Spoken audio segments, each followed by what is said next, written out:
काय सांगाल ताई, एकीकडे उपळाई बुद्रुक जिल्हा परिषद गट अगोदरपासूनच गाजत होता, तिकीट कुणाला मिळणार, तिकीट कुणाला, कशा पद्धतीची व्यूहरचना याच्या पुढच्या काळात असणार आहे आणि गावातच दोघांच्या आमनेसामने लढत आहे?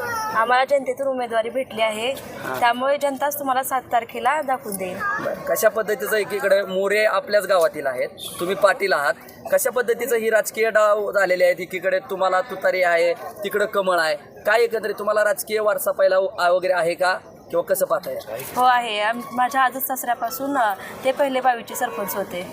जनतेनं तुम्हालाच जिल्हा परिषद सदस्य का करावं, नेमकी काय कारण आहेत आणि कशासाठी तुम्हाला जिल्हा परिषद सदस्य व्हायचं? लोकांच्या अडीअडचणी समजून घेण्यासाठी, दूर करण्यासाठी. कसा विश्वास वाटतोय का? होय, वाटते 101%.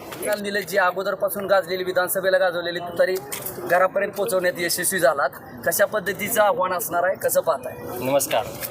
आव्हान हे वगैरे काही नाही, आम्हाला फक्त लीडचं आव्हान आहे. जनता 7 तारखेला ते आव्हान जनतेने आव्हान स्वीकारलेलं आहे. ते आमच्या पुढं काय आव्हान हे काय वगैरे नाही. पण विधानसभेला परंपरागत त्या ज्या मोरे कुटुंबामध्ये जिल्हा परिषद सदस्य पद आहे घरामध्ये, त्याच घरामधला दुसरा सदस्य समोर येताना पाहायला मिळतोय आणि आव्हान कसं समजत नाही? तुम्ही तिकडे कमळ आहे, तुमची तुतारी आहे, कसं आव्हान नाही? तुतारी तुम्हाला माहीत आहे, लोकसभेपासून विधानसभेपर्यंत तुतारीने कसं तुतारी फुंकलेली आहे, सिंग फुगलेलं आहे, त्यामुळं काय आव्हाने वगैरे काय नाही. कुठं ते सांगतायत की काय, तेच म्हणतायत की तुमचं आव्हान नाही, तुम्ही म्हणताय त्यांचं आव्हान नाही. आमच्या हिशोबाने, जनतेच्या हिशोबाने आम्हाला आव्हान नाही.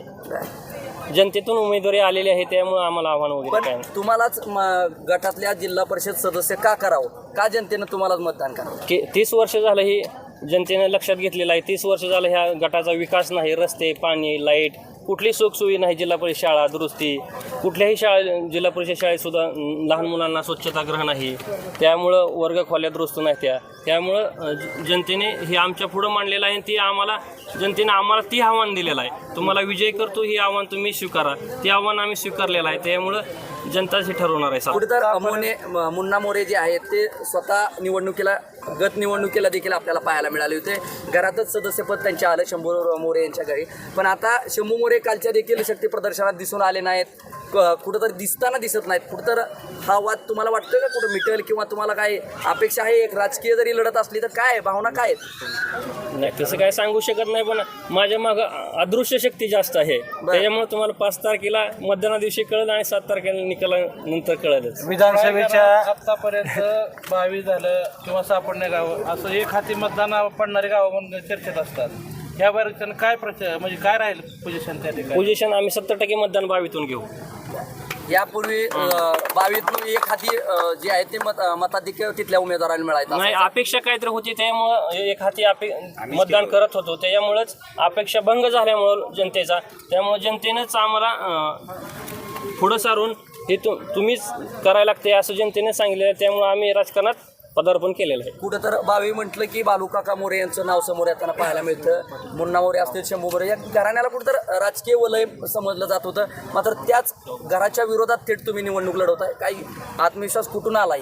आत्मविश्वास जनतेतून आत्मविश्वास आलेला आहे. विधानसभेच्या निवडणुकीला खऱ्या अर्थानं म्हणजे आमदार अभिजित पाटलांच्या नेमकं त्याच स्टाईलनं बैलगाडा शर्यत असेल, सांस्कृतिक कार्यक्रम असेल, अशा पद्धतीनं तुम्ही राबवत आला. पण नेमका तो पॅटर्न जिल्हा परिषदला उपयोगी पडेल का? नक्की.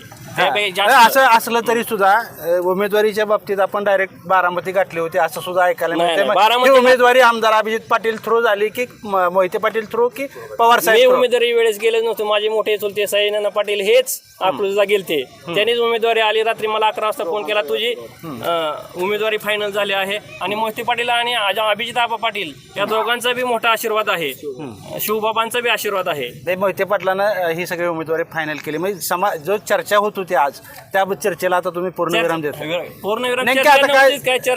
आता काय सांगाल आता ह्या जिल्हा परिषदेच्या निवडणुकीतलं चित्र कसं असेल? आणि सगळ्यात महत्त्वाचा मुद्दा, राजकीय पार्श्वभूमी वहिनींना असली तरी सुद्धा तुम्ही राजकारणामध्ये कुठं सरपंच किंवा उपसरपंच किंवा ग्रामपंचायत सदस्य इथपर्यंत नाही. मग ह्या अडचणी जे मतदारसंघातल्या आहेत त्या तुम्ही जाणून घेतल्या? सरपंच ग्रामपंचायत सदस्य नसलो तरी विश्वशांती परिवार हा 2016 पासून सक्रिय आहे. त्यामुळे 2016 पासून विश्वशांती परिवाराने जे जे कामं केले ते लोकांचे नडी अडचणी समजून घेऊन त्या मदतीचा हात दिलेला आहे पंचक्रोशीतून. त्यामुळेच लोकांनी आपला उमेदवारी ही लोकातूनच दावा करूनच उमेदवारी आपल्याला मिळालेली आहे. काय विजयाची खात्री आहे? विजयी 100% खात्री आहे. आतापर्यंत फक्त लीडचीच खात्री नाही.